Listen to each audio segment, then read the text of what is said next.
Subscribe ಆಗಿ bell ಬಟನ್ನನ್ನು ತಪ್ಪದೆ press ಮಾಡಿ. ನಮಸ್ಕಾರ ವೀಕ್ಷಕರೇ, ಮಾರ್ಚ್ 8ರ ಅಂತಾರಾಷ್ಟ್ರೀಯ ಮಹಿಳಾ ದಿನಾಚರಣೆಯ ಶುಭಾಶಯಗಳನ್ನು ಕೋರ್ತಾ ಇದ್ದೇನೆ. ನಾನು ಡಾಕ್ಟರ್ ಎನ್ ಸಿದ್ದೇಶ್ವರಿ, ಜಾನಪದ ಸಂಶೋಧಕರು, ಬಳ್ಳಾರಿ. ಬೆಳಗಾಗಿ ನಾನೆದ್ದು ಯಾರ್ಯಾರ ನೆನೆಯಲಿ, ಬೆಳಗಾಗಿ ನಾನೆದ್ದು ಯಾರ್ಯಾರ ನೆನೆಯಲಿ, ಎಳ್ಳು ಜೀರಿಗೆ ಬೆಳೆಯೋಳ, ಎಳ್ಳೋ ಜೀರಿಗೆ ಬೆಳೆಯೋಳ ಭೂಮ್ತಾಯಿ, ಎದ್ದೊಂದು ಗಳಿಗೆ ನೆನೆದೇನ, ಎಳ್ಳೋ ಜೀರಿಗೆ ಬೆಳೆಯೋಳ ಭೂಮ್ತಾಯಿ, ಎದ್ದೊಂದು ಗಳಿಗೆ ನೆನೆದೇನ. ಇಲ್ಲಿ ನಮ್ಮ ಜಾನಪದ ಗರ್ತಿ ಹಾಡ್ತಾಳೆ, ಭೂಮಿ ತಾಯಿ ಅಂದ್ರೆ ಜನಪದರಿಗೆ ಶ್ರೇಷ್ಠ ಶಕ್ತಿ ಸ್ವರೂಪಿಣಿ. ಆ ಭೂಮಾತೆಯ ಮಡಿಲಲ್ಲಿ ಎಲ್ಲವನ್ನ ಕಂಡಂತವಳು ನಮ್ಮ ಜಾನಪದ ಗರ್ತಿ. ಜಾನಪದ ಗರ್ತಿ ಅಂದ್ರೇನೆ ಒಂದು ವಿಶ್ವವಿದ್ಯಾಲಯ ಇದ್ದ ಹಾಗೆ. ಆಕೆಯ ಕುಟ್ಟುವಾಗ, ಬೀಸುವಾಗ ಹಲವಾರು ಲೋಕ ಮೀಮಾಂಸೆಗಳನ್ನ ಆಕೆ ಹಾಡಾಗಿಸಿರುವಂತಹ ಮಹಾನ್ ಪಂಡಿತೆ ಅಂತ ಹೇಳಿದ್ರೆ ತಪ್ಪಾಗ್ಲಿಕ್ಕಿಲ್ಲ. ಜೀರಿಗೆ ಕಷಾಯ ಕುಡಿದೇನೆ ತಾಯಿಯ ಗರ್ಭದಿಂದ ಯಾವ ಮಗು ಹೊರಗೆ ಬರ್ಲಿಕ್ಕೆ ಅಸಾಧ್ಯ.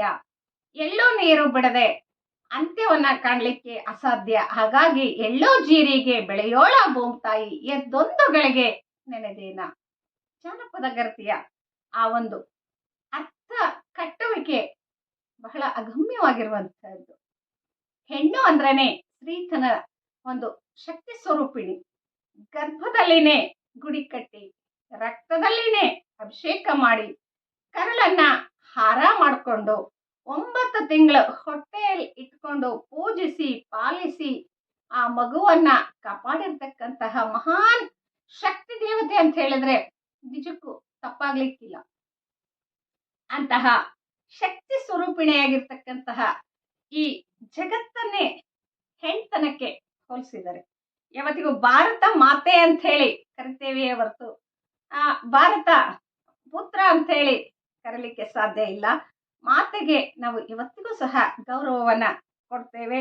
ಹಾಗೇನೆ ಸರ್ವಶ್ರೇಷ್ಠವಾಗಿರ್ತಕ್ಕಂತಹ ಇಡೀ ಜಗತ್ತನ್ನ ಆಳ್ತಕ್ಕಂತಹ, ಜಗತ್ತನ್ನ ಸೃಷ್ಟಿ ಮಾಡ್ತಕ್ಕಂತಹ ಆ ಹೆಣ್ತನವನ್ನ ಭೂಮಿ ತಾಯಿಗೆ ಹೋಲಿಸಿ ನಮ್ಮ ಜಾನಪದರು ಬಹಳ ಅರ್ಥಪೂರ್ಣವಾಗಿ ತ್ರಿಪದಿಗಳನ್ನ ಕಟ್ಟಿದ್ದಾರೆ. ಹಾಗೇನೆ ಒಂದಷ್ಟು ನಾವು ಕಾಲಗರ್ಭದ ಒಂದು ಇತಿಹಾಸವನ್ನ ನೋಡ್ತಾ ಹೋಗೋದಾದ್ರೆ, ವೇದ ಕಾಲದಲ್ಲಿ ಮೈತ್ರೇಯಿಣಿ, ಗಾರ್ಗಿ ಅಂತಕ್ಕಂಥವ್ರು ಬ್ರಹ್ಮ ಜಿಜ್ಞಾಸಿಗಳು ಆಗಿದ್ರು. ಅವರು ಪಾಂಡಿತ್ಯ ಪ್ರದರ್ಶನವನ್ನ, ಅವರಲ್ಲಿರ್ತಕ್ಕಂತಹ ಕವಿತ್ವವನ್ನ ಹೊರಹಾಕ್ತಾ ಇದ್ರು.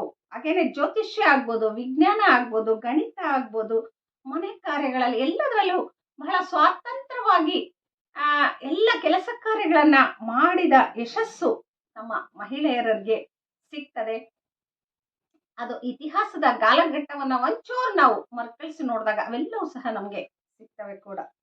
ಎಂತಹ ಕಷ್ಟ ಬಂದರೂ ಸಹ ಅದೆಲ್ಲವನ್ನ ಎದುರಿಸಿ ಮೆಟ್ಟಿ ನಿಂತು ತನ್ನ ನೋವನ್ನ ನುಂಗಿಕೊಂಡು ಜಗತ್ತಿಗೆ ನಲಿವನ್ನ ಕೊಡ್ತಕ್ಕಂತಹ ಹೆಣ್ಣು ಅಂದ್ರೆ ತಪ್ಪಾಗ್ಲಿಕ್ಕಿಲ್ಲ. ಸೀತೆಯ ಒಂದು ಉದಾಹರಣೆಯನ್ನ ನಾವು ನೋಡೋದಾದ್ರೆ, ಕರುಣಾಳು ರಾಘವನಲ್ಲಿ ತಪ್ಪಿಲ್ಲ. ಅಂದ್ರೆ ಕಾಡಲ್ಲಿ ಬಿಟ್ರು ಬಸರಿ ಹೆಂಗಸನ್ನ ಎಲ್ಲೋ ಒಂದು ಕಡೆ ಬಿಟ್ಟು ಬಂದ್ರು ತನ್ನ ಮಕ್ಕಳ ಪಾಲನೆಯನ್ನ ಮಾಡಿಕೊಂಡು ಲವಕುಶರನ್ನ ಒಬ್ಬ ಪರಿಪೂರ್ಣ ವ್ಯಕ್ತಿಗಳನ್ನಾಗಿ ಬೆಳೆಸಿ ಮತ್ತೆ ಜಗತ್ತಿಗೆ ಕೊಟ್ಟಂತಹ ತಾಯಿ ಅಂದ್ರೆ ಸೀತೆ ಆಗ್ತಾಳೆ.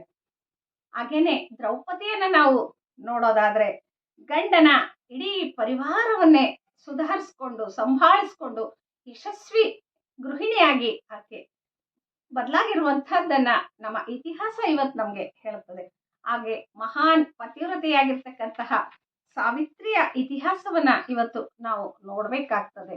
ಅವರೆಲ್ಲರೂ ಸಹ ಎಲ್ಲ ಒಂದ್ ಕಡೆಗೆ ಆದರ್ಶ ಗೃಹಿಣಿಯರಾಗಿ ನಮ್ಮೆದುರಿಗೆ ನಿಂತಿದ್ದಾರೆ. ಮಹಿಳೆಯರಿಗೆ ಎಷ್ಟು ಸ್ವಾತಂತ್ರ್ಯ ಇತ್ತು ಅಂದ್ರೆ, ಕೆಲವೊಂದು ಕಾಲಘಟ್ಟಗಳಲ್ಲಿ ವೇದಗಳ ಕಾಲದ ನಂತರದಲ್ಲಿ ಒಂದಷ್ಟು ವ್ಯತ್ಯಯಗಳು ಆಗಿದಾವೆ, ಇಲ್ಲ ಅಂತ ಹೇಳಲಿಕ್ಕೆ ಸಾಧ್ಯ ಇಲ್ಲ. ಆದ್ರೆ ಸ್ವಯಂವರದಲ್ಲಿ ಗಂಡನನ್ನ ಆಯ್ಕೆ ಮಾಡ್ಕೊಳ್ತಕ್ಕಂತಹ ಸ್ವಾತಂತ್ರ್ಯ ಸಹ ಆ ಕಾಲಘಟ್ಟದಲ್ಲಿ ಹೆಣ್ಣಿಗೆ ಇತ್ತು. ಆಕೆ ಒಂದ್ ರೀತಿ ಇಡೀ ಜಗತ್ತಿಗೆ ಜ್ಞಾನಮುಖಿಯಾಗಿದ್ಲು, ಸಮಾಜಮುಖಿಯಾಗಿದ್ಲು, ಹಾಗೇನೆ ಜೀವನ್ಮುಖಿಯಾಗಿ ಇಡೀ ಒಂದು ಸಮಾಜಕ್ಕೆ ಗುರುತಿಸಲ್ಪಟ್ಟಂತಹ ಸ್ಥಾನಮಾನಗಳನ್ನ ಆಕೆ ಪಡ್ಕೊಂಡಿದ್ಲು ಅನ್ನೋದಕ್ಕೆ ಒಂದಷ್ಟು ದಾಖಲೆಗಳು ನಮ್ಗೆ ಎಲ್ಲ ಒಂದ್ ಕಡೆಗೆ ಸಿಗ್ತಾ ಹೋಗ್ತವೆ. ಹೆಣ್ಣು ಅಂದ್ರೆ ಹಾಗೇನೆ, ಆಕೆಗೆ ಹುಟ್ಟಿದಂದಿನಿಂದಲೂ ಕಷ್ಟ ಕೋಟಲೆಗಳು ಇರುವಂತಹದ್ದೇ. ಕೆಸರಲ್ಲೇನೆ ಕಮಲ ಇರೋದು. ಹಾಗೆ ಹೆಣ್ಣು ಹುಟ್ಟಿನ ಮೂಲಕನೇ ಸಮಸ್ಯೆಯಾಗೆ ಗುರಿಯಾದಂಥವಳು. ಆ ಇತಿಹಾಸವನ್ನು ಸಹ ನಾವು ಇವತ್ತು ನೋಡ್ತೇವೆ ಕೂಡ. ಆದ್ರೆ ಯಾವತ್ತಿಗೂ ಕೆಸರಲ್ಲಿ ಕಮಲ ಕೆಸರಲ್ಲಿ ಇದೀನಿ ಅಂತ ನೊಂದ್ಕೊಳ್ಳಿಲ್ಲ. ಅದು ಯಾವತ್ತಿಗೂ ಉತ್ಕೃಷ್ಟ ಹೂವಾಗಿ ಬೆಳೆಯಲಿಕ್ಕೆ ಪ್ರಯತ್ನಿಸದೇ ಹೊರತು ಯಾವತ್ತಿಗೂ ನೋವಲ್ಲಿ ಅದು ಮುಳುಗಲೇ ಇಲ್ಲ. ಹಾಗಾಗಿ ಕಮಲ ಶ್ರೇಷ್ಠ ಹೂಗಳ ಸಾಲಿನಲ್ಲಿ ಬರುವಂತಹ ಒಂದು ಹೂವು. ಹಾಗೇನೆ ನಮ್ಮ ಒಂದು ಭಾರತೀಯ ಸಂಸ್ಕೃತಿಯಲ್ಲಿಯೂ ಸಹ ಅಗಾಧವಾದ ಸತ್ವ ಅಡಗಿದೆ. ಆ ನಾರಿ ಶಕ್ತಿಯ ಸತ್ವವನ್ನ ಜಗತ್ತಿಗೆ, ತಾಯ್ತನದ ಸತ್ವವನ್ನ ಪ್ರಪಂಚಕ್ಕೆ ನೀಡಿದವಳು ಅಂತ ಹೇಳಿದ್ರೆ ಹೆಣ್ಣು. ಹಾಗಾಗಿ ನಾವು ತಾಯಿ ನಾಡು, ಶಕ್ತಿ ದೇವತೆಯ ನಾಡು, ಭುವನೇಶ್ವರಿಯ, ಭಾರತಾಂಬೆಯ ನಾವೆಲ್ಲ ತುಣುಕುಗಳು ಅಂತ ಹೇಳಿ ಹೆಮ್ಮೆಯಿಂದ ಇವತ್ತು ಕರ್ಕೊಳ್ಳೋದ್ರಲ್ಲಿ ಏನು ಅತಿಶಯೋಕ್ತಿ ಇಲ್ಲ ಅಂತ ಹೇಳಿ ನನಗೆ ಅನಿಸ್ತದೆ. ಮತ್ತೆ ನಾವು ಇತಿಹಾಸಕ್ಕೆ ಹೋದ್ರೆ ಅಲ್ಲಿ ರಾಣಿಯರಾಗಿ ಮೆರೆದಂತವರ ದಾಖಲೆಗಳು ನಮ್ಗೆ ಸಿಗ್ತದೆ. ಯೋಗಿ ವಿರಕ್ತೆಯರಾಗಿಯೂ ಸಹ ಇದ್ದಾರೆ, ಕವಿತ್ರಿಯರಾಗಿ ಇದ್ದಾರೆ, ಮಹಾನ್ ಸಾಧಕಿಯರಾಗಿಯೂ ಇದ್ದಾರೆ. ಅಂಥವರ ಪಟ್ಟಿಯನ್ನ ನಾವು ನೋಡಿ ಅವರ ಒಂದು ಜೀವನ ಅನುಭವಗಳನ್ನ ನಾವು ತಿಳ್ಕೊಂಡ್ರೆ ಇಂದಿನ ಮಹಿಳೆಯರಿಗೆ ಆದರ್ಶ ಆಗ್ತಾರೆ ಅವರೆಲ್ಲರೂ. ಅಂಥವ್ರನ್ನ ನಾವು ಇವತ್ತು ಸ್ಮರಿಸ್ಬೇಕು ಅಂತ ಹೇಳಿ ನಮ್ಗೆ ಅನಿಸ್ತದೆ. ಇನ್ನು ಜೈನ ಮಹಿಳೆಯರಿಗೆ ವಿಷಯಕ್ಕೆ ಬಂದ್ರೆ ಅವರು ಸಂಗೀತದಲ್ಲಿ, ನೃತ್ಯದಲ್ಲಿ, ಆಧ್ಯಾತ್ಮಿಕತೆಯಲ್ಲಿ ಹೆಸರಾದಂತಹ ಮಹಾನ್ ಸಾಧಕಿಯರು ಸಹ ನಮ್ಗೆ ಸಿಗ್ತಾರೆ. ಇನ್ನು ನಾಟ್ಯರಾಣಿಯಾಗಿರ್ತಕ್ಕಂತಹ ಶಾಂತಲೆ ಹೊಯ್ಸಳೇಶ್ವರರ ಪ್ರಿಯಪತ್ನಿಯಾಗಿದ್ಲು. ಹಾಗೆ ಗಂಡನಿಗೆ ಒಬ್ಬ ಮಾರ್ಗದರ್ಶಕಳು ಆಗಿದ್ಲು ಅನ್ನುವಂಥದ್ದನ್ನು ಸಹ ನಾವು ಇತಿಹಾಸದಲ್ಲಿ ತಿಳ್ಕೊಳ್ತೇವೆ. ಇನ್ನು ದಾನ ಚಿಂತಾಮಣಿ ಅತ್ತಿಮಬ್ಬೆ ಪೊನ್ನನ ಶಾಂತಿ ಪುರಾಣವನ್ನ 1000 ಪ್ರತಿಗಳನ್ನ ಮಾಡಿ ಹಂಚಿರ್ತಕ್ಕಂತಹ ಸಾಹಿತ್ಯ ಸೇವೆಗೈದಂತಹ ಅಪ್ರತಿಮ ರಾಣಿ. ಇವತ್ತಿಗೂ ಸಹ ಅತ್ತಿಮಬ್ಬೆಯ ಪ್ರಶಸ್ತಿಯನ್ನು ಕರ್ನಾಟಕ ಸರ್ಕಾರ ಮಹಿಳೆಯರಿಗೆ ಕೊಡಮಾಡ್ತಕ್ಕಂತಹದ್ದು, ಅವಳಿಗೆ ಕೊಡ್ತಕ್ಕಂತಹ ಒಂದು ಗೌರವ ಅಂತ ಹೇಳಿ ಕರ್ಕೊಳ್ಬೇಕಾಗ್ತದೆ. ಹಾಗೇನೆ ನಮ್ಮ ಮಹಿಳೆಯರು ಎಷ್ಟೊಂದು ಕಡೆ ದಾನಗಳನ್ನ ಕೊಟ್ಟಿದ್ದಾರೆ, ದತ್ತಿಗಳನ್ನ ಕೊಟ್ಟಿದ್ದಾರೆ, ದೇವಾಲಯಗಳನ್ನ ಕಟ್ಟಿಸಿದ್ದಾರೆ. ಅವೆಲ್ಲ ನಿದರ್ಶನಗಳು, ಐತಿಹಾಸಿಕ ದಾಖಲೆಗಳು ಸಹ ನಮ್ಗೆ ಇವತ್ತು ಕಣ್ಮುಂದೆ ಬರ್ತದೆ. ಇನ್ನು ರಾಣಿ ಅಬ್ಬಕ್ಕ ಆಗ್ಬೋದು, ಕಿತ್ತೂರು ರಾಣಿ ಚೆನ್ನಮ್ಮ, ಬೆಳವಡಿ ಮಲ್ಲಮ್ಮ, ಚೆನ್ನಭೈರಾದೇವಿ, ಎಷ್ಟು ಜನ ಸಾಧಕಿಯರು. ಅವರ ಅದ್ಭುತ ಪರಂಪರೆ ಇರುವಂತಹ ನಾಡು ಅಂದ್ರೆ ನಮ್ಮ ನಾಡು ಅಂತ ನಾವು ಹೆಮ್ಮೆಯಿಂದ ಕರ್ಕೊಳ್ಬೇಕಾಗ್ತದೆ. ತಮ್ಮಲ್ಲಿರ್ತಕ್ಕಂತಹ ಸತ್ವವನ್ನ, ತಮ್ಮಲ್ಲಿರ್ತಕ್ಕಂತಹ ಧೈರ್ಯ, ಶೌರ್ಯ, ಪರಾಕ್ರಮವನ್ನ ಅವರು ಯುದ್ಧ ಕಲಿಗಳಾಗಿ ನಾಡಿಗೆ ತೋರಿಸಿಕೊಟ್ಟಂತವರು. ಎಲ್ಲ ಒಂದ್ ಕಡೆ ಸಂಕಷ್ಟದ ಸಮಯದಲ್ಲಿ ಹೆಣ್ಣು ದುರ್ಗೆ ಆಗ್ತಾಳೆ, ಕಾಳಿ ಆಗ್ತಾಳೆ, ಶಕ್ತಿ ಸ್ವರೂಪಿಣಿಯೇ ಆಗಿ ಬೆಳೀತಾಳೆ ಅನ್ನೋದಕ್ಕೆ ಇವರೆಲ್ಲರೂ ಸಹ ನಮ್ಗೆ ಇವತ್ತು ದಾರಿದೀಪವಾಗಿ ಇರುವಂತಹದ್ದನ್ನ ನೋಡ್ತೇವೆ. ಸ್ತ್ರೀ ಶಕ್ತಿಗೆ ಇವತ್ತಿದ್ರೂ ನೋವುಗಳು ಇರ್ತದೆ. ಸಮುದ್ರದಲ್ಲಿ ಮಾತ್ರ ಸುನಾಮಿ ಬರ್ಲಿಕ್ಕೆ ಸಾಧ್ಯ. ಅದು ಬೇರೆ ಎಲ್ಲಾದ್ರೂ ಸುನಾಮಿ ಆಗ್ತದ? ಸುನಾಮಿ ಆಗೋದು ಸಮುದ್ರದಲ್ಲಿನೇ. ಯಾಕಂದ್ರೆ ಅದರ ಆಳ, ಅದರ ವಿಸ್ತಾರ, ಅದರ ವ್ಯಾಪ್ತಿ, ಅದರ ವೈಶಾಲ್ಯತೆ ಹೆಚ್ಚಾಗಿರೋದ್ರಿಂದ ಅಲ್ಲೇ ಸುನಾಮಿಗಳು ಆಗೋದು. ಹಾಗೇನೆ ಹೆಣ್ಣಿನ ಬದುಕು ಸಹ ಹಾಗೆ. ಆಕೆಯ ಅನುಭವ, ಆಳ, ವಿಸ್ತಾರಗಳು, ನೋವಿನ ಕಥನಗಳು ಜಾಸ್ತಿ. ಹಾಗಾಗಿ ಹೆಣ್ಣಿನ ಒಂದು ಜೀವನಾನುಭವದಲ್ಲಿ ಆಗಾಗ ಸುನಾಮಿಗಳು ಆಗೋದು ನಾವು ದಾಖಲೀಕರಿಸ್ತಾ ಇತಿಹಾಸಕಾರರು ಹೋಗಿರುವಂತಹದ್ದನ್ನು ಸಹ ನಾವು ಸೂಕ್ಷ್ಮವಾಗಿ ಇವತ್ತು ನೋಡ್ಬೇಕಾಗ್ತದೆ. ಆಕೆ ಹೆಣ್ಣು ಯಾವತ್ತಿಗೂ ಅರ್ಧ ಗಂಟೆಗೊಮ್ಮೆ, ನಿಮಿಷಕ್ಕೊಮ್ಮೆ, 2 ನಿಮಿಷಕ್ಕೊಮ್ಮೆ ಕಾಳಿ ಆಗ್ಬಾರ್ದು. ಆಕೆ ಏನಾದ್ರೂ ಕಾಳಿ ಆದ್ರೆ ಅದು ಎನರ್ಜಿ ಅಂತಕ್ಕಂಥದ್ದು ವೇಸ್ಟ್ ಆಗಿ ಹೋಗ್ಬಿಡ್ತದೆ. ಆದ್ರೆ ಅದೆಲ್ಲವನ್ನು ಸಂಗ್ರಹಿಸ್ಕೊಂಡು ಯಾವತ್ತಾದ್ರೂ ಒಂದು ಸಾರಿ ಆಕೆ ಕಾಳಿಯಾದ್ರೆ ಆ ಒಂದು ಆ ಹೆಣ್ತನವನ್ನ ಗ್ರಹಿಸ್ಲಿಕ್ಕೂ ಸಾಧ್ಯ ಇಲ್ಲ. ಆ ರೀತಿ ಯಾವತ್ತೋ ಒಂದು ದಿವಸ ಕಾಳಿಯರಾದಂಥವರೇ ನಮ್ಮ ರಾಣಿ ಚೆನ್ನಮ್ಮ, ಅಬ್ಬಕ್ಕ ರಾಣಿ, ಚೆನ್ನಭೈರಾದೇವಿ ಇವರೆಲ್ಲರೂ ಸಹ ತಮ್ಮ ಒಂದು ಇಡೀ ಶಕ್ತಿಯನ್ನ ಒಗ್ಗೂಡಿಸಿಕೊಂಡು ಸಾತ್ವಿಕ ಮಹಿಳೆಯರು ರೌದ್ರ ರೂಪಕ್ಕೆ ಬಂದಿರುವಂತಹದ್ದನ್ನ ನಮ್ಮ ಇತಿಹಾಸ ಇವತ್ತು ನಮ್ಗೆ ತಿಳಿಸ್ಕೊಡ್ತದೆ ಕೂಡ. ಹೆಣ್ಣು ಯಾವತ್ತು ಆಕ್ರಮಣಕಾರಿ ಅಲ್ಲ. ಅಲ್ಲಿ ಮಾತೃತ್ವ ಇರ್ತದೆ, ಪ್ರೀತಿ ಇರ್ತದೆ, ನೇತೃತ್ವ ಇರ್ತದೆ. ಆದ್ರೆ ಸಮಯ ಬಂದಾಗ ಕಾಳಿಯಾಗ್ಲಿಕ್ಕೂ ಆಕೆ ಹಿಂಜರಿಕೆ ಮಾಡುವಂತವಳು ಅಲ್ವೇ ಅಲ್ಲ. ಜಗವೆಂಬ ಅಣತೆಯಲ್ಲಿ ಬದುಕೆಂಬ ಹೆಣ್ಣೆ ಹಾಕಿ, ಜಗವೆಂಬ ಅಣತೆಯಲ್ಲಿ ಬದುಕೆಂಬ ಎಣ್ಣೆ ಹಾಕಿ, ಗಂಡೆಂಬ ಬತ್ತಿಯಲ್ಲಿ ಹೆಣ್ಣೆಂಬ ಜ್ಯೋತಿ ಹಚ್ಚಿದರೆ, ಗಂಡೆಂಬ ಬತ್ತಿಯಲ್ಲಿ ಹೆಣ್ಣೆಂಬ ಜ್ಯೋತಿ ಹಚ್ಚಿದರೆ ಜಗವೆಲ್ಲ ಬೆಳಗುವುದಿಲ್ಲವೇ, ಜಗವೆಲ್ಲ ಬೆಳಗುವುದಿಲ್ಲವೇ. ಈ ಕವಿತೆಯನ್ನ ನೋಡಿದಾಗ ಎಲ್ಲ ಒಂದು ಕಡೆಗೆ ಹೆಣ್ಣು ಎಷ್ಟು ಗಂಡಿಗೆ ಸಮನಾಗಿ, ಜೊತೆಯಾಗಿ, ಸಂಗಾತಿಯಾಗಿ ಇದ್ದಾಳೆ, ಆಕೆ ಅಸ್ತಿತ್ವ ಏನು ಅಂತ ಹೇಳಿ ತಿಳ್ಕೊಳ್ಳಿಕ್ಕೆ ಈ ತರದ ಒಂದು ಸಾಹಿತ್ಯಗಳು ಸಹ ಇವತ್ತು ನಮ್ಮ ಕಣ್ಮುಂದೆ ಇದಾವೆ. ಕದಂಬರ ಕಾಲದಲ್ಲಿ ರಾಜಪತ್ನಿಯಾಗಿ ಪ್ರಾಂತೀಯ ರಾಜ್ಯವನ್ನ ಆಳ್ವಿಕೆ ನಡೆಸಿರ್ತಕ್ಕಂತಹ ವಿಜಯ ಭಟ್ಟಾರಿಕೆಯಂತಹ ಮಹಿಳೆಯರು ಎಷ್ಟು ಜನ ನಮ್ಮಲ್ಲಿ ಸಿಗ್ತಾರೆ. ಹೆಣ್ಣು ಹೆಣ್ಣಂದೇತಕ್ಕೆ ಬೀಳುಗಳಿವೆರಿ ಕಣ್ಣು ಕಾಣದ ಗಾವಿಲರೆ ಅನ್ನುವ ಹೆಣ್ಣೆಲ್ಲವೇ ನಿಮ್ಮನೆಲ್ಲ ಪಡೆದ ತಾಯಿ, ಹೆಣ್ಣೆಲ್ಲವೇ ನಿಮ್ಮನೆಲ್ಲ ಪೊರೆದವಳು ಸಂಚಿಯ ಹೊನ್ನಮ್ಮ ಹೇಳಿರ್ತಕ್ಕಂತಹ ಮಾತಿದು. ಆ ಸಂಚಿಯ ಹೊನ್ನಮ್ಮ ಅಂದ್ರೆ ಆಕೆ ಸಾಮಾನ್ಯ ಅರಮನೆಯ ಸೇವಕಿ, ಪ್ರಶ್ನಾತೀತವಾದ ರಾಜಪ್ರಭುತ್ವದ ವ್ಯವಸ್ಥೆ ಒಳಗೆ ಇದ್ದುಕೊಂಡು ಆ ವ್ಯವಸ್ಥೆಯನ್ನ ಪ್ರಶ್ನೆ ಮಾಡಿರ್ತಕ್ಕಂತಹ ಮಹಿಳೆ ನಮ್ಮ ಸಂಚಿ ಹೊನ್ನಮ್ಮ ಆಗ್ತಾಳೆ. ಆಕೆಯ ಹೆಣ್ತನದ ಒಂದು ಪ್ರೀತಿ, ಗೌರವ, ಆದರ ಆಕೆಗೆ ಏನಿತ್ತಲ್ಲ ಅದನ್ನ ನಾವು ಇವತ್ತು ಗೌರವಿಸ್ಬೇಕು, ಅದನ್ನ ನಾವು ಇವತ್ತು ಶ್ಲಾಘಿಸ್ಬೇಕು ಕೂಡ. ಇನ್ನು 12ನೇ ಶತಮಾನಕ್ಕೆ ಬಂದ್ರಂತೂ ಶರಣರು ಸಾಕಷ್ಟು ಮಹಿಳೆಯರಿಗೆ ಸ್ಥಾನಮಾನಗಳನ್ನ ನೀಡಿ ಸಮಾಜವನ್ನ ಕಟ್ಟುವಲ್ಲಿ, ಆದರ್ಶ ಗೃಹಿಣಿಯರನ್ನ ಮಾಡುವಲ್ಲಿ ಅವರ ಪಟ್ಟ ಶ್ರಮ ಶ್ಲಾಘನೀಯವಾಗಿರ್ತಕ್ಕಂಥದ್ದು.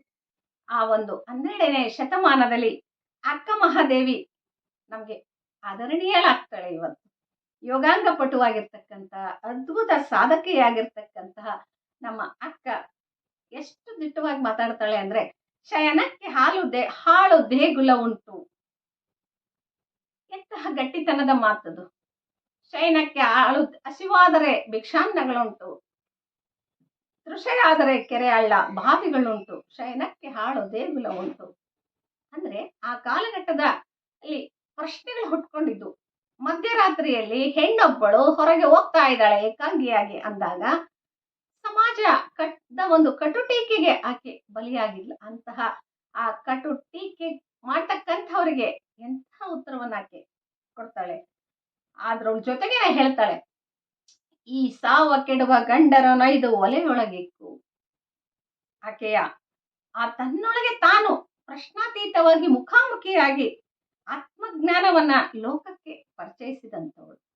ಆ ಕಾಲಘಟ್ಟದಲ್ಲಿ 12ನೇ ಶತಮಾನದಲ್ಲಿ ಹೆಣ್ಣನ್ನ ಬೆಂಕಿಗೆ, ನೀರಿಗೆ, ಅಗ್ನಿಗೆ ಆಹುತಿ ಮಾಡ್ತಕ್ಕಂಥದ್ದು, ಗಂಡಿನ ಸಾವಿನ ಜೊತೆಗೆ ಹೆಣ್ಣಿನ ಜೀವನವನ್ನೇ ಮುಕ್ತಾಯಗೊಳಿಸ್ತಕ್ಕಂತಹ ಪದ್ಧತಿಗಳಿದ್ವು.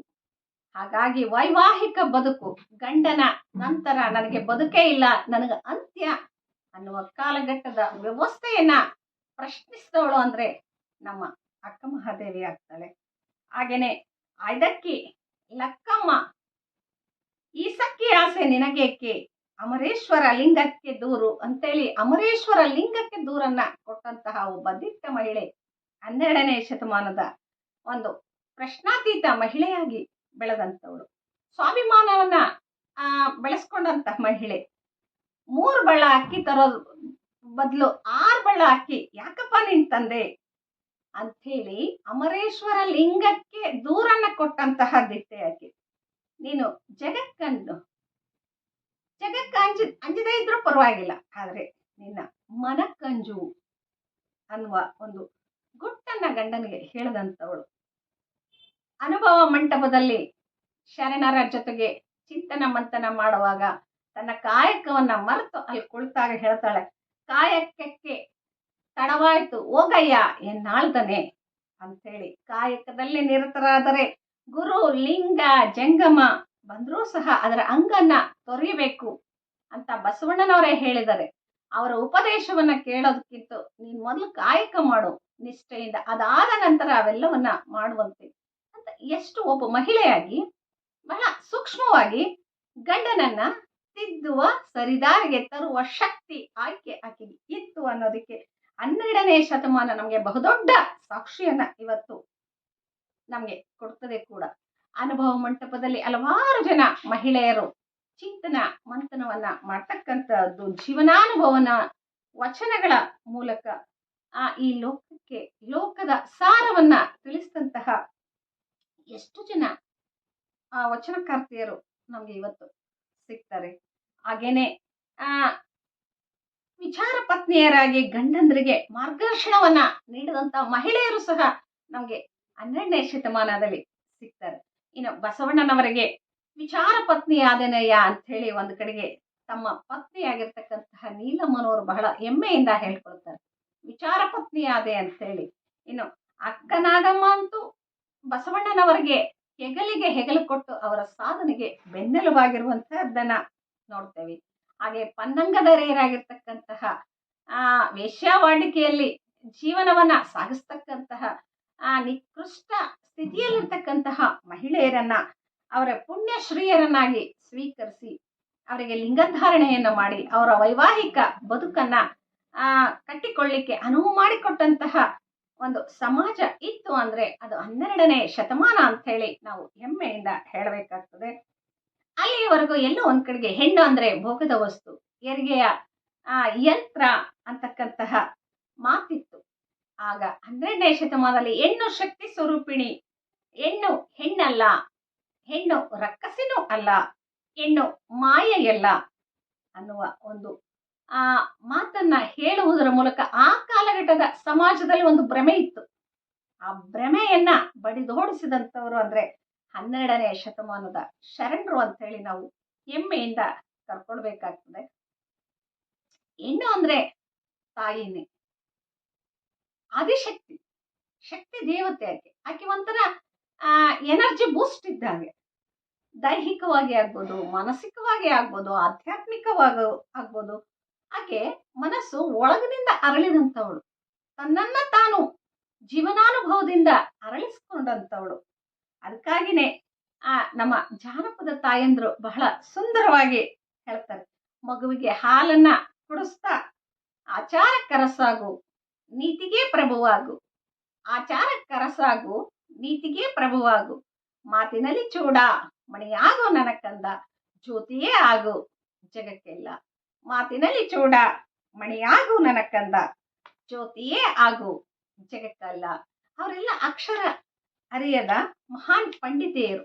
ಜೀವನಾನುಭವ ಅವರಿಗೆ ಇದೆಲ್ಲವನ್ನ ಹೇಳಲಿಕ್ಕೆ ಕಲಿಸ್ತು. ಒಬ್ಬ ತಾಯಿ ನಮ್ಮ ಈಗಿನ ಕಾಲಘಟ್ಟದಲ್ಲಿ ಇಂಜಿನಿಯರ್ ಆಗು, ಡಾಕ್ಟರ್ ಆಗು, ನೀನು ಅದಾಗು ಇದಾಗು ಅನ್ನುವ ಒತ್ತಡಗಳು ಮಕ್ಕಳಿಗೆ ನಾವು ಹೇರ್ತಕ್ಕಂತಹ ಕಾಲಘಟ್ಟ ಇದು.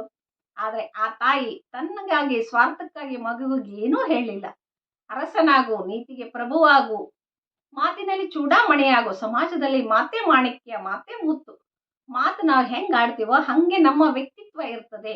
ನಾಲಿಗೆ ಕುಲಂ ಪೇಳ್ದೆ ಅನ್ನುವ ಹಾಗೆ ನಾಲಿಗೆ ನಾವು ಶುದ್ಧವಾಗಿ ಇಟ್ಕೊಂಡ್ರೆ ಎಲ್ಲವನ್ನ ಮಾಡ್ಲಿಕ್ಕೆ ಸಾಧ್ಯ. ಎಂತಹ ಸೂಕ್ಷ್ಮ ವಿಚಾರಗಳನ್ನ ಆ ತಾಯಿ ಹಾಲುಣಿಸುವ ಮೂಲಕ ತನ್ನ ಮಗುವಿಗೆ ಹೇಳಿದ್ಲು. ತಾಯಿಯ ಒಂದು ದಿನ ಪ್ರಾರಂಭವಾಗ್ತದೆ ಜೋಗಳದಿಂದ. ಆ ಜೋಗಳ ಆಡುವಾಗ ಮತ್ತೊಬ್ಬ ತಾಯಿ ಹೇಳ್ತಾಳೆ, ಲಕ್ಷ್ಮೀಧರ ಮಾತ್ಯ ಇವತ್ತು ಏನಾದ್ರೂ ನಮಗೆ ನೆನಪಲ್ಲಿ ಉಳಿದಿದ್ದಾರೆ ಅಂದ್ರೆ ಆ ತಾಯಿ ಕೊಟ್ಟಂತಹ ಸಂಸ್ಕಾರ.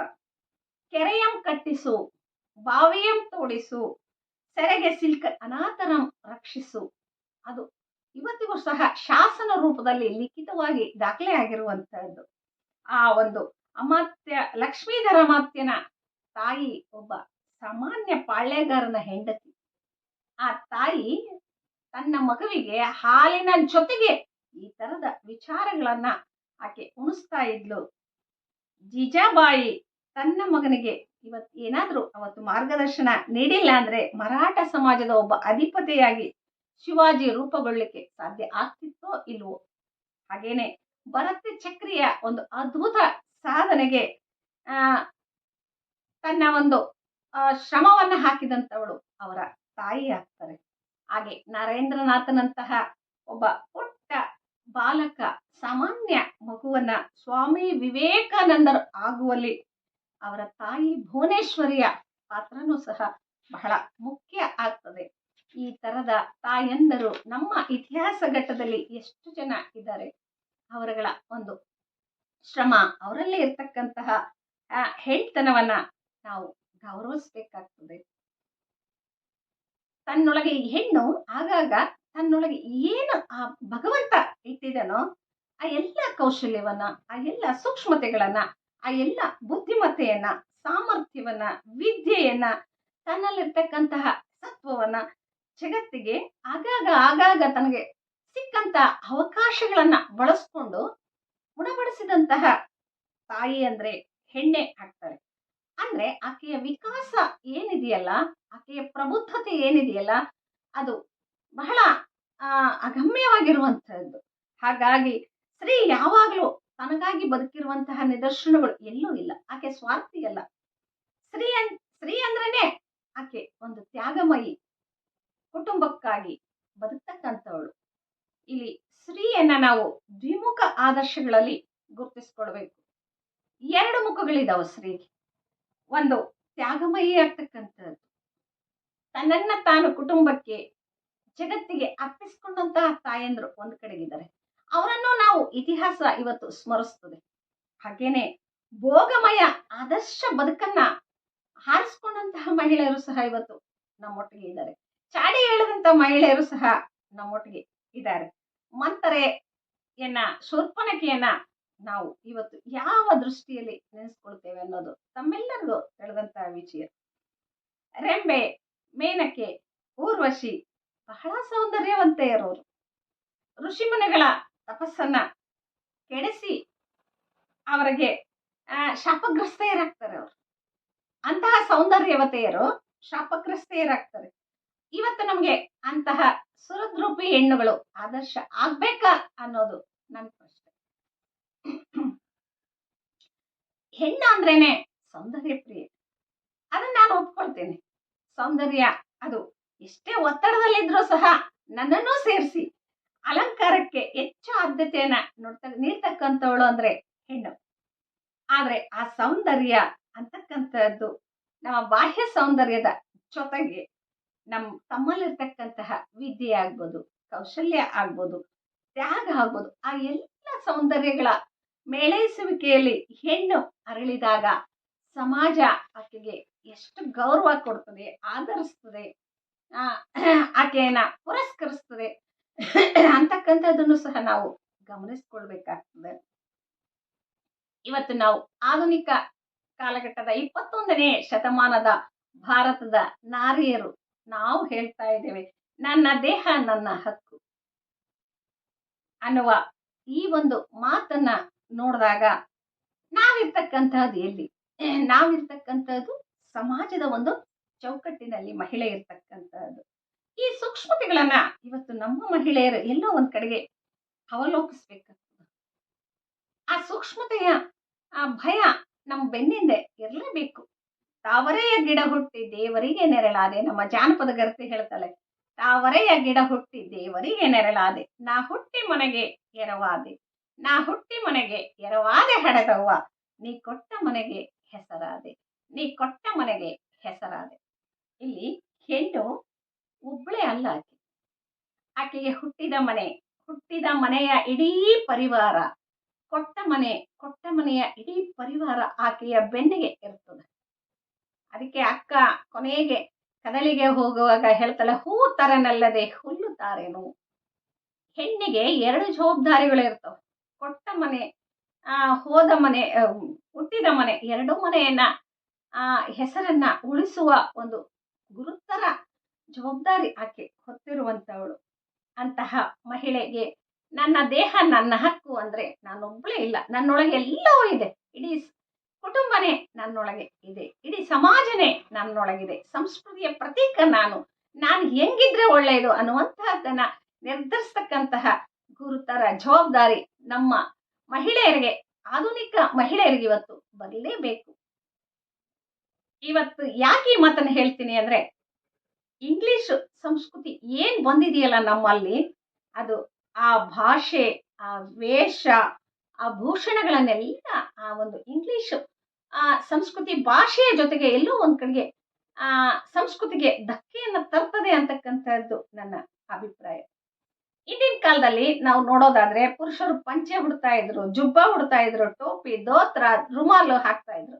ಇವತ್ ನಮ್ಮ ಪುರುಷರು ಯಾರು ಅದನ್ನ ಹಾಕ್ತಾ ಇಲ್ಲ. Suit, boot, pant, T shirt, ಈ ತರದ ಪಾಶ್ಚಿಮಾತ್ಯ ಸಂಸ್ಕೃತಿಗೆ ನಮ್ಮ ಉಡುಗೆಗಳು ಬದಲಾಗಿದ್ದಾವೆ. ಪುರುಷರಂತೂ ಸಂಪೂರ್ಣ ಬದಲಾಗಿದ್ದಾರೆ ಕೂಡ.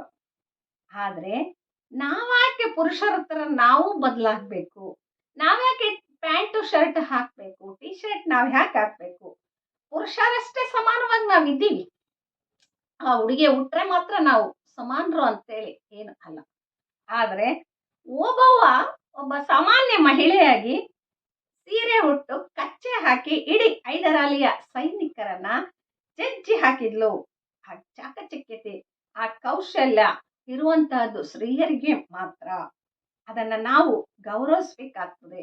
ಬರೀ ಸೌಂದರ್ಯ ವರ್ಧಕಗಳಾಗ್ಬೋದು, ಆಧುನಿಕ ಉಡುಗೆಗಳಾಗ್ಬೋದು, ತೊಡುಗೆಗಳಾಗ್ಬೋದು, ಆಧುನಿಕ ಆಹಾರ ಪದ್ಧತಿಗಳಾಗ್ಬೋದು, ಈಗೇನು ಮಾಲ್ ಸಂಸ್ಕೃತಿ, ಶಾಪಿಂಗ್ ಸಂಸ್ಕೃತಿ, ಪಬ್ಬು, ಬಾರ್ ಸಂಸ್ಕೃತಿಗಳು ನಮ್ಮ ಆಧುನಿಕ ಹೆಣ್ಣು ಹುಡುಗಿಯರನ್ನ ಎಲ್ಲೋ ಒಂದ್ ಕಡೆಗೆ ದಾರಿ ತಪ್ಪಿಸ್ತಾ ಇದ್ದಾವೆ ಅಂತಕ್ಕಂಥದ್ದು ಸಹ ನನಗೆ ಖೇದಕರ ಸಂಗತಿ ಅಂತೇಳಿ ಅನಿಸ್ತದೆ.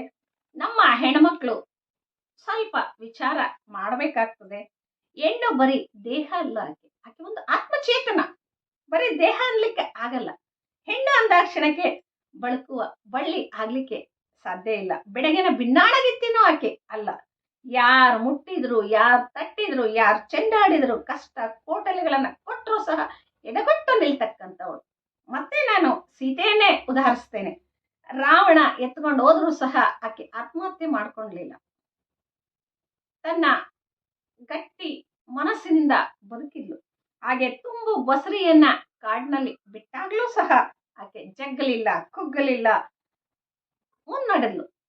ಹಾಗೆ ನಮ್ಮ ಜಾನಪದ ಗರ್ತಿಯರು ಇಡೀ ವ್ಯವಸ್ಥೆ ಒಳಗೆ ಎಷ್ಟೊಂದು ಕಟ್ಟುಪಾಡುಗಳ ಮಧ್ಯದಲ್ಲಿ ದುಡಿದು ಸಾಧನೆಗೈದು ಮಕ್ಕಳ ಲಾಲನೆ ಪಾಲನೆ ಮಾಡಿ ಹೆಮ್ಮರವಾಗಿ ನಮಗೆ ಸಾಹಿತ್ಯವನ್ನ ಕೊಟ್ಟಿದ್ದಾರೆ. ಅವರ ನೋವು ನಲಿವುಗಳನ್ನೆಲ್ಲ ಅಲ್ಲಿ ದಾಖಲಿಸಿದ್ದಾರೆ ಕೂಡ. ಹೆಣ್ಣು ಅಂದ್ರೆ ಬಿರುಗಾಳಿ ಇರ್ಲಿ, ಬಿರು ಬಿಸಿಲಿರ್ಲಿ, ಕಲ್ಲಿರ್ಲಿ, ಮುಳ್ಳಿರ್ಲಿ, ಏನೇ ಇರ್ಲಿ, ಯಾವುದಕ್ಕೂ ಬತ್ತಲ್ಲ, ಸೋಲಲ್ಲ, ಸೊರಗಲ್ಲ. ಆಕೆಯ ಆತ್ಮಬಲವೇ ಆಕೆಗೆ ಅಗಾಧ ಶಕ್ತಿಯನ್ನ ಕೊಡ್ತದೆ. ಕೆಲವೊಂದು ಸರಿ ಕಾಳಿನೂ ಆಗ್ತಾಳೆ. ಕೆಲವೊಮ್ಮೆ ಖಡ್ಗ ಹಿಡಿದು ಹೋರಾಡಿ ಸಿಂಹಣಿಯಾಗಿ ನಾಡನ್ನ ರಕ್ಷಿಸಿದಾಳೆ ಕೂಡ. ಇನ್ನು ನಮ್ಮ ಊರುಗಳಲ್ಲಿ ನಾವೇನು ಪೂಜೆ ಮಾಡ್ತೀವಲ್ಲ, ಮಾರಮ್ಮ, ಊರಮ್ಮ, ಕಾಳಮ್ಮ, ದುರ್ಗಮ್ಮ, ಚಾಮುಂಡಿ, ಅಂತಹ ವಂಶಜರ ಒಂದು ತುಣುಕುಗಳು ನಾವು. ಅದನ್ನ ನಾವು ಹೆಮ್ಮೆಯಿಂದ ಹೇಳ್ಕೊಳ್ಬೇಕಾಗ್ತದೆ. ನೋವು ನಿವಾರಿಸುವವಳು ಆಗ್ತಾಳಿಗೆ ಹೊರತ ನೋವು ಭಯವನ್ನ ಯಾವತ್ತಿಗೂ ಉಂಟು ಮಾಡ್ಲಿಕ್ಕೆ ಸಾಧ್ಯ ಇಲ್ಲ. ಭೋಗ ವಸ್ತುವಲ್ಲ ಆಕೆ, ತ್ಯಾಗಮಯಿ. ತನ್ನ ತಂಟೆಗೆ ಬಂದಾಗ ಮಾತ್ರ ಆಕೆ ಯಾರನ್ನೂ ಬಿಡಲ್ಲ. ದುರ್ಗೆ ಕಾಳಿ ಆದೆ ಆಗ್ತಾಳೆ ಅನ್ನುವ ನಿದರ್ಶನಗಳು ಸಹ ನಾವು ಇತಿಹಾಸದಲ್ಲಿ ನೋಡ್ತಾ ಹೋಗ್ತೀವಿ. ಇನ್ನು ಭೋಗಮುಖಿ ಆದರ್ಶ ನಮ್ಗೆ ಬೇಡ, ಯೋಗಮುಖಿ ಆದರ್ಶದಲ್ಲಿ ನಾವು ಇರೋಣ ಅನ್ನೋದಾದ್ರೆ, ಸ್ತ್ರೀ ಎಂದರೆ ಅಷ್ಟೇ ಸಾಕೆ, ನಿನಗೆ ಬೇರೆ ಹೆಸರು ಬೇಕೆ. ನಮ್ಮ ಮೇಯರು ಕವಿ GS ಶಿವರುದ್ರಪ್ಪನವರು ಎಷ್ಟು ಚೆಂದಾಗಿ ನಮ್ಮ ಸ್ತ್ರೀತ್ವವನ್ನ ಎತ್ತಿ ತೋರಿಸಿದ್ದಾರೆ ಅಂದ್ರೆ, ಆಕಾಶದ ನೀಲಿಯಲಿ ಚಂದ್ರ ತಾರೆ ತೊಟ್ಟಿಲಲಿ ಬೆಳಕಿನಿಟ್ಟು ತೂಗಿದಾಕೆ, ನಿನಗೆ ಬೇರೆ ಹೆಸರು ಬೇಕೆ. ಸ್ತ್ರೀ ಅಂದರೆ ಅಷ್ಟೇ ಸಾಕೆ. ಮನೆಯ ದೀಪ ಮುಡಿಸಿ ಹೊತ್ತು ಹೊತ್ತಿಗೆ ಅನ್ನ ಉಣಿಸಿ, ಮನೆಯ ದೀಪ ಮುಡಿಸಿ ಹೊತ್ತು ಹೊತ್ತಿಗೆ ಅನ್ನ ಉಣಿಸಿ, ತಂದೆ ಮಗುವ ತಬ್ಬಿದಾಕೆ, ತಂದೆ ಮಗುವ ತಬ್ಬಿದಾಕೆ, ನಿನಗೆ ಬೇರೆ ಹೆಸರು ಬೇಕೆ. ಸ್ತ್ರೀ ಅಂದರೆ ಅಷ್ಟೇ ಸಾಕೆ. ಎಂತಹ ಅದ್ಭುತ ಕವನ ಇದು. ಹಾಗೇನೆ ಸ್ತ್ರೀಯ ಸೌಂದರ್ಯವನ್ನ ನಾವು ದೇವಾಲಯದ ಶಿಲ್ಪಗಳಲ್ಲಿ ನೋಡಬಹುದು. ಎಷ್ಟೊಂದು ದೇವಾಲಯಗಳ ಆ ಶಿಲ್ಪಗಳಲ್ಲಿ ಹೆಣ್ಣಿನ ಸ್ತ್ರೀಯತ್ವದ ಒಂದು ಪ್ರಾಕೃತಿಕ ಸೌಂದರ್ಯವನ್ನ ಹೇಗೆ ಆ ಶಿಲೆ ಹಿಡಿದಿಟ್ಟಿದೆ ಅಂತ ಹೇಳಿದ್ರೆ, ಆ ಆ ಉಡುಪುಗಳನ್ನ, ಆ ಒಂದು ಶಿಲಾ ಬಾಲಿಕೆಯರನ್ನ ನೋಡಿದಾಗ ಅನಿಸ್ತದೆ ನಾವು ಎಂತಹ ಒಂದು ಒಳ್ಳೆ ಸಂಸ್ಕೃತಿಯಿಂದ ಬಂದಿದ್ದೇವೆ, ಇಂತಹ ಸ್ಥಳದಲ್ಲಿ, ಇಂತಹ ಭೂಮಿಯಲ್ಲಿ ನಾವು ಹುಟ್ಟಿದ್ದೇವೆ. ಅಂದ್ರೆ ಉಡುಪಿನಲ್ಲಿ ನಾವು ಪುರುಷರನ್ನ ಅನುಕರಣೆ ಮಾಡೋದು ಬೇಡ. ಪ್ಯಾಂಟು ಟಿ ಶರ್ಟ್ ಹಾಕ್ಲೇಬೇಕಂತೆ ಹಾಕ್ಲಿ, ಉಡುಪು ಅವರವರ ಸ್ವಾತಂತ್ರ್ಯ, ಅದಕ್ಕೆ ಯಾವುದು ಅಡ್ಡಿ ಇಲ್ಲ. ಆದರೆ ಅದ್ರ ಜೊತೆಗೆ ಹೆಣ್ತನಕ್ಕೆ ಒಂದು ಮೆರುಗಿದೆ, ಅದರದ್ದೇ ಆಗಿರ್ತಕ್ಕಂಥ ಒಂದು ಸಂಸ್ಕೃತಿ ಇದೆ, ಅದರದ್ದೇ ಆಗಿರ್ತಕ್ಕಂತಹ ಒಂದು ಉಡುಗೆ ತೊಡುಗೆ ಇದೆ. ಹೆಣ್ಣು ಅಂದ್ರೆ ಹಾಡಿದೆ, ಹಸೆ ಇದೆ, ಅರಳಬೇಕು. ಆಕೆಯ ಸೌಂದರ್ಯ ಎಲ್ಲಿ ಅರಳಬೇಕು ಅಂದ್ರೆ ಆಕೆಯ ಉಡುಗೆ ತೊಡುಗೆಯಲ್ಲೇ ಅರಳಬೇಕು, ಹಸೆ ಹಾಡುಗಳಲ್ಲಿ ಅರಳಬೇಕು, ಹಬ್ಬ ಹರಿದಿನಗಳಲ್ಲಿ ಆಕೆ ಸೌಂದರ್ಯ ಹರಳಬೇಕು, ರಂಗೋಲಿ ಅಚ್ಚೆಗಳಲ್ಲಿ ಆಕೆಯ ಸೌಂದರ್ಯ ಅರಳಬೇಕು. ಆಗ ಮಾತ್ರ ನಾರಿಯರು ಬಹಳ ಸುಂದರವಾಗಿ ಕಾಣ್ತಾರೆ. ಅಯ್ಯೋ ಸ್ತ್ರೀ ಜನ್ಮ ನನಗೆ ಯಾಕೆ ಬೇಕು, ನಾನು ಹೋಗಿ ಹೋಗಿ ಹೆಣ್ಣು ಮಗಳಾಗಿ ಹುಟ್ಟಿದೆ ಅಂತಕ್ಕಂತಹ ಅಪಾಪಿ ನಮ್ ಯಾರಿಗೂ ಬರೋದು ಬೇಡ. ಆ ಹೆಣ್ತನದ ಬಗ್ಗೆ ನಾವು ಗೌರವದಿಂದ ಇರಬೇಕು, ಹೆಮ್ಮೆ ಪಡಬೇಕು. ಬರ್ಲಿ, ಏನಾದ್ರೂ ಕಷ್ಟ ಬರ್ಲಿ, ಎಲ್ಲವನ್ನ ಎದುರಿಸುವ ಒಂದು ಆತ್ಮಸ್ಥೈರ್ಯ ನಮಗೆ ಬೇಕು. ಇವತ್ತು ತೊಟ್ಟಿಲ್ಲ ತೂಗೋ ಕೈ ಜಗತ್ತನ್ನೇ ಆಳ್ತದೆ. ಹಾಗೇನೆ ಹೊರಕೆ ಹಿಡಿತಕ್ಕಂತಹ ಕೈ ಪಾರ್ಲಿಮೆಂಟ್ ವರೆಗೂ ಇವತ್ತು ಹೋಗಿದೆ. ಆ ಮಾತೃಸ್ಥಾನ ನಮಗೆ ಈ ಒಂದು ಅವಕಾಶಗಳನ್ನ ಕೊಡ್ತಾ ಇದೆ. ಇಡೀ ಜಗತ್ತಿನಲ್ಲಿ ಯಾವ ಪುರುಷರು ಕರ್ಣದಿಂದ ಹುಟ್ಟಿಲ್ಲ, ಕುಂಭದಿಂದ ಹುಟ್ಟಿಲ್ಲ, ನಿಜವಾಗ್ಲೂ ಅವರು ಅಲ್ಲಿಲ್ಲೂ ಹುಟ್ಲಿಕ್ಕೆ ಸಾಧ್ಯನೂ ಇಲ್ಲ. ಅದು ಏನಾದ್ರೂ ಅವರು ಹುಟ್ಟಿದ್ರೆ ಆ ಸೂತಕ ಅಂತೇನು ಹಂಗಿಸಿ ಒಂದ ಕಡೆಗೆ ಮೂಲೆ ಗುಂಪು ಮಾಡಿದ್ರಲ್ಲ ನಮ್ಮ ಹೆಣ್ಣು ಮಕ್ಕಳನ್ನ, ಆ ಮುಟ್ಟಿನಿಂದ ಹುಟ್ಟಿರ್ತಕ್ಕಂಥವ್ರು. ಹಾಗಾಗಿ ಪುಣ್ಯವಂತರ ಒಂದು ಸಂಸ್ಕೃತಿ ಇರುವ ನಾಡಲ್ಲಿ ನಾವು ಹುಟ್ಟಿದ್ದೇವೆ. ಇದು ನಾವು ಮೈಲಿಗೆ ಮುಟ್ಟು ಯಾವುದು ಹೆಣ್ತನಕ್ಕೆ ಇಲ್ಲ. ಹೆಣ್ಣು ಅಂದ್ರೆ ಪರಿಶುದ್ಧಳು, ಪರಿಪೂರ್ಣಳು ಆಕೆ ಯಾವತ್ತಿದ್ರು. ಅಂತಹ ಹೆಣ್ಣು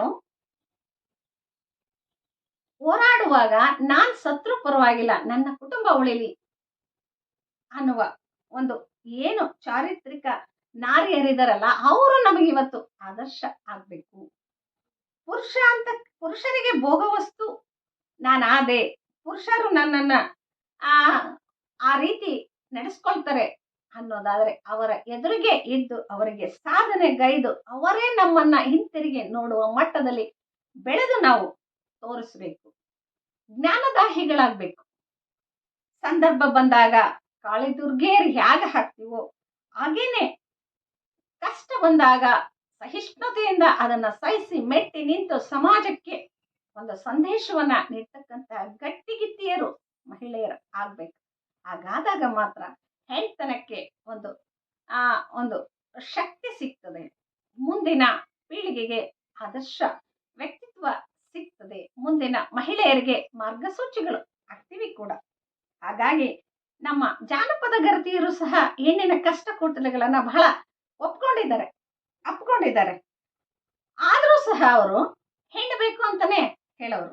10 ಗಂಡು ಹಡೆದಾರು ಮತ್ತೆ ಬಂಜೆಂಬಾರು, 10 ಗಂಡ ಹಡೆದಾರು ಮತ್ತೆ ಬಂಜೆಂಬಾರು, ದಟ್ಟಿಯ ಉಡುವ ದ್ರೌಪದಿ ಹುಟ್ಟಿದರೆ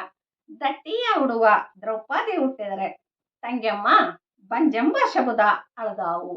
ದಟ್ಟಿಯ ಉಡುವ ದ್ರೌಪದಿ ಹುಟ್ಟಿದರ ತಂಗ್ಯಮ್ಮ ಬಂಜೆಂಬ ಶಬುದ ಅಳದಾವು. ಇಷ್ಟೆಲ್ಲ ಗೊತ್ತು ಅವ್ರಿಗೆ, ಕಷ್ಟಗಳಿದಾವೆ ಹೆಣ್ಣಿಗೆ ಅಂತ. ಆದ್ರೂ ಹೆಣ್ಣು ಹುಟ್ಟಿದ್ರೆ ಆ ಸಂಭ್ರಮನೇ ಬೇರೆ, ಆ ಒಂದು ಆ ಕಳೆನೇ ಬೇರೆ. ಮನೆಯಲ್ಲಿ ಹೆಣ್ಣು ಮಕ್ಕಳು ಓಡಾಡಿದ್ರೇನೆ, ಕೈ ಬಳೆ ಸದ್ದು ಕೇಳಿದ್ರೇನೆ ಅದೊಂದು ಸಂಭ್ರಮ. ಇಡೀ ದಿವಸ ಅಪ್ಪ ಹೊರಗಿದ್ರು ಏನು ವ್ಯತ್ಯಾಸ ಆಗಲ್ಲ. 1-2 ದಿವಸ ಅಪ್ಪ ಮನೆಯಿಂದ ಹೊರಗೋದ್ರು ಏನ್ ತೊಂದರೆ ಆಗಲ್ಲ. ಆದ್ರೆ ಅಮ್ಮ ಒಂದು ಅರ್ಧ ಗಂಟೆ 1 ಗಂಟೆ ಮನೆಯಲ್ಲಿ ಇಲ್ಲ ಅಂದ್ರೆ ಎಲ್ಲೋ ಒಂದ್ ಕಡೆಗೆ ಗಂಡನಿಗಾಗ್ಬೋದು, ಮಕ್ಕಳಿಗಾಗ್ಬೋದು, ಇಡೀ ಆಕೆಯ ಕುಟುಂಬಕ್ಕೆ ಅಭದ್ರತೆ ಕಾಡ್ತದೆ. ಒಂದೆರಡು ದಿವಸ ಎಲ್ಲಾದ್ರೂ ಹೋದ್ರೆ ಮನೆ ಅಂತಕ್ಕಂಥದ್ದು ಅಲ್ಲೋಲ ಕಲ್ಲೋಲ ಆಗ್ತದೆ. ಅಂದ್ರೆ ಹೆಣ್ಣಿನ ಒಂದು ಅಸ್ತಿತ್ವ ಹೇಗಿದೆ ಅನ್ನುವಂಥದ್ದನ್ನ ಇಂತಹ ಸೂಕ್ಷ್ಮ ಸಂಗತಿಗಳ ಮೂಲಕ ನಾವು ಇವತ್ತು ತಿಳ್ಕೊಳ್ಬೇಕಾಗ್ತದ. ಹಾಗಾಗಿ ಆಕೆಗೆ ಈ ಜವಾಬ್ದಾರಿಗಳು ಅಂತಕ್ಕಂಥದ್ದು ಮಾತೃತ್ವದಿಂದನೇ ಬಂದ್ಬಿಟ್ಟಿದೆ.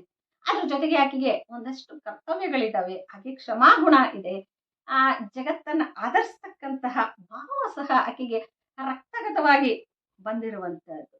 ಎಲ್ಲೂ ಗಂಡು ಶ್ರೇಷ್ಠ ಅಂತ ಇಲ್ಲ, ಹೆಣ್ಣು ಕನಿಷ್ಠ ಅಂತನೂ ಇಲ್ಲ. ಆ ಕೀಳಿರಿಮೆ ಯಾವತ್ತಿಗೂ ಕುಟುಂಬಗಳಲ್ಲಿ ಬರಲೇಬಾರದು. ಹೆಣ್ಣು ಯಾವತ್ತಿಗೂ ನಾನು ಅಂತ ಬದುಕಿಲ್ಲ, ನಾನೊಬ್ಳೆ ಅಂತ ಯಾವತ್ತೂ ಅಂದ್ಕೊಂಡಿಲ್ಲ. ನಾವು ನಮ್ಮ ಮನೆ, ನಮ್ಮ ಕುಟುಂಬ, ನಮ್ಮ ಮಕ್ಕಳು ಸಮಷ್ಟಿ ಹಿತವನ್ನ ಬಯಸ್ತಕ್ಕಂಥವ್ರು.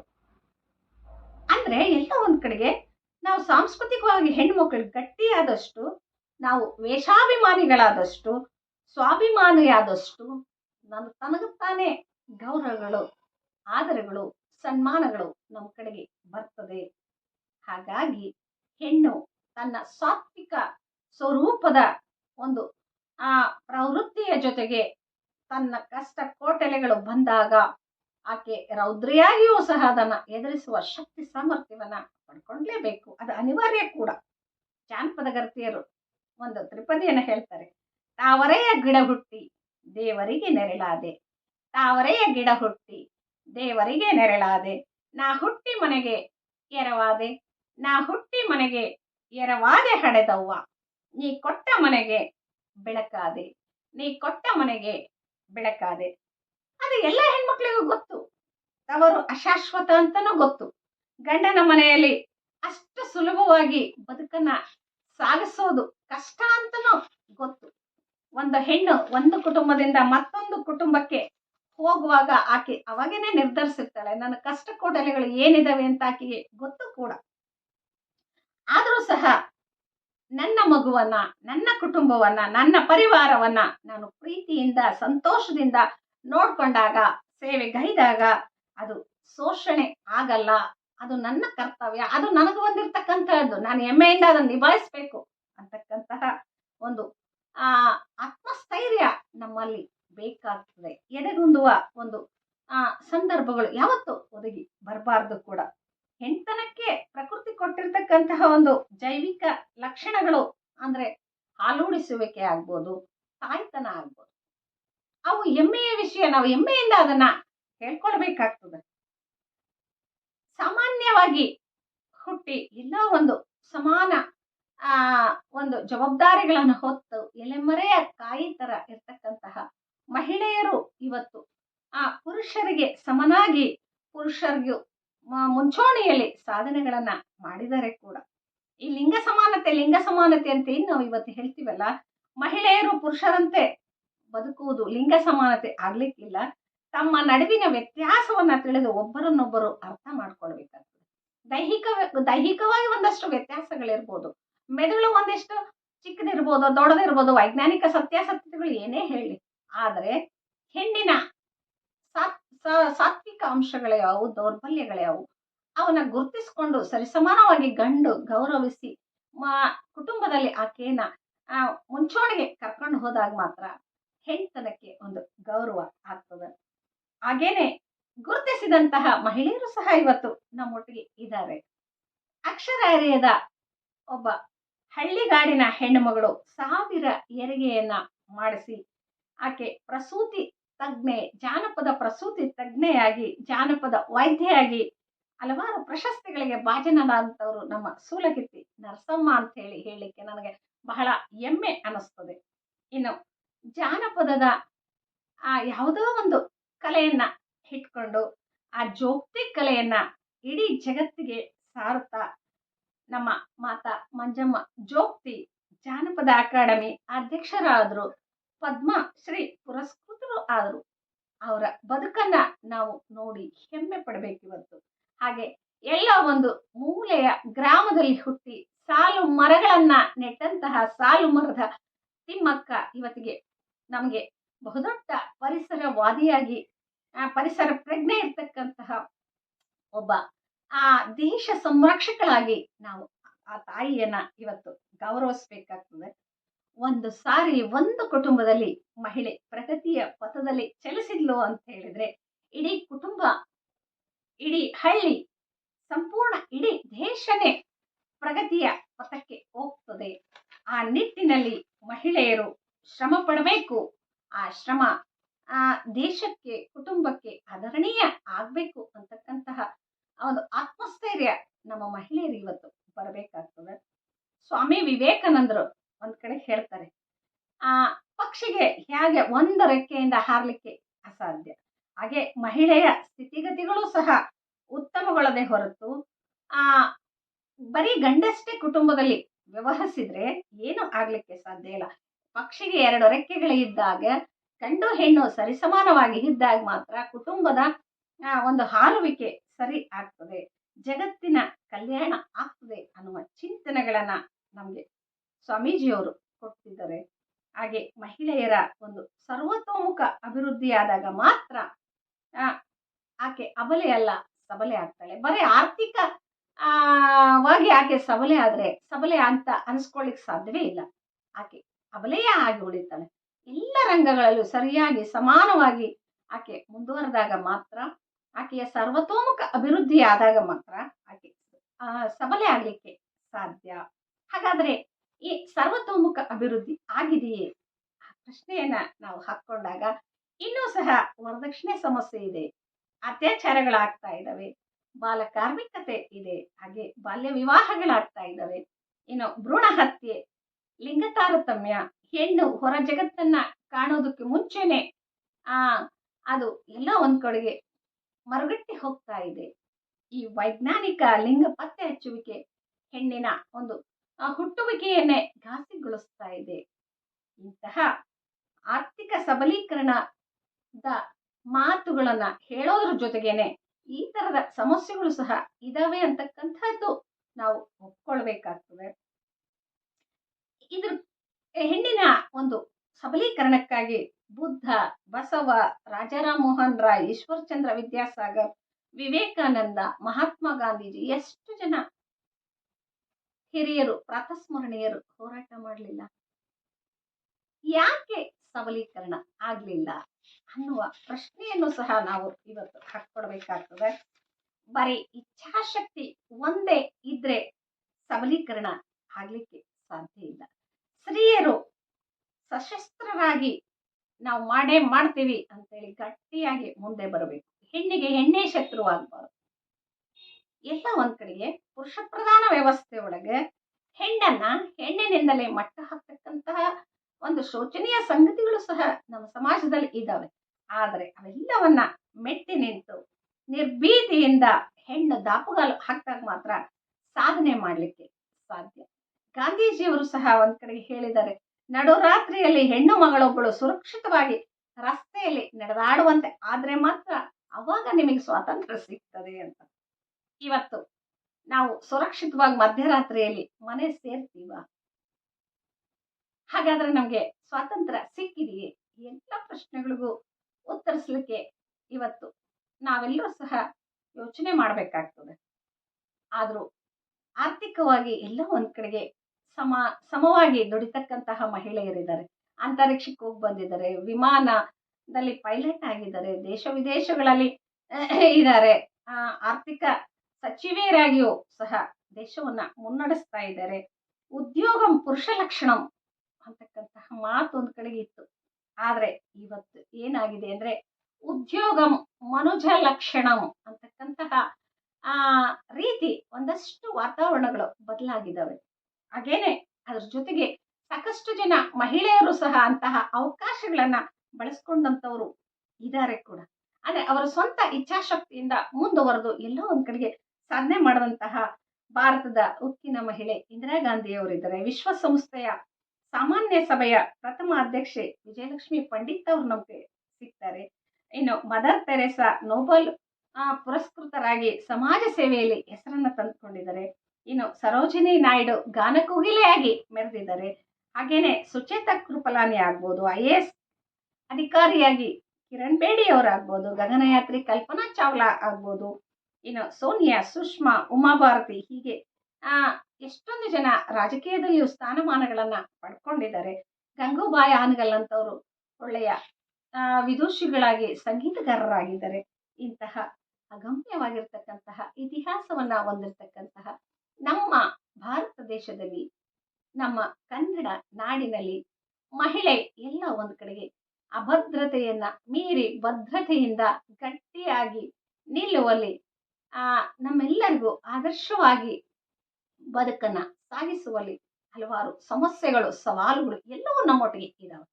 ಆದ್ರೆ ಅವೆಲ್ಲವನ್ನ ಮೆಟ್ಟಿ ನಿಂತು ಆತ್ಮಸ್ಥೈರ್ಯದಿಂದ ಮುಂಚೂಣಿಗೆ ಹೋಗುವ ನಿಟ್ಟಿನಲ್ಲಿ ನಮ್ಮ ಮಹಿಳೆಯರು ಮುಂದೆ ಬರಬೇಕು ಅಂತಕ್ಕಂತಹ ಆಶಯವನ್ನ ನಾನು ವ್ಯಕ್ತಪಡಿಸ್ತಾ, ಇವತ್ತು ಮಾರ್ಚ್ 8 ಅಂತಾರಾಷ್ಟ್ರೀಯ ದಿನಾಚರಣೆ.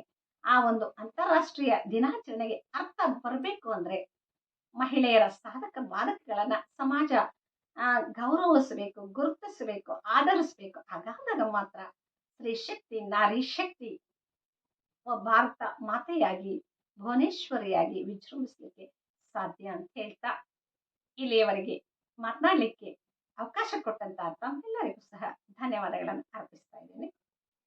ನಮಸ್ಕಾರ.